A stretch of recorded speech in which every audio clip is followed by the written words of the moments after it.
নমস্কার, আমি শুভ। অফিস পিককিং এটা কি? এটা হলো, ধরুন এখন অনেক অফিস ওয়ার্ক ফ্রম হোম থেকে আবার মানে ওয়ার্ক ফ্রম অফিসে ফিরছে, মানে প্রি প্যান্ডেমিক অবস্থায় যেটা ছিল সেই অবস্থায় ফিরছে। তো সেই অবস্থায় ফেরার জন্য অফিসকে আরও অ্যাট্রাকটিভ এবং অফিসকে আরও কাজ করার জন্য উপযোগী করে তোলার জন্য বা অ্যাট্রাকটিভ করে তোলার জন্য অফিসে বিভিন্ন রকমের পরিবর্তন আনা হচ্ছে।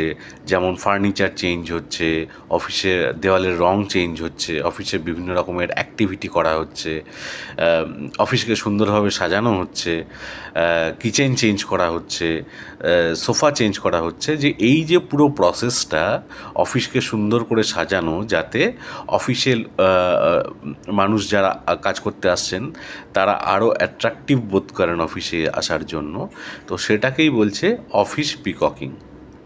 নমস্কার।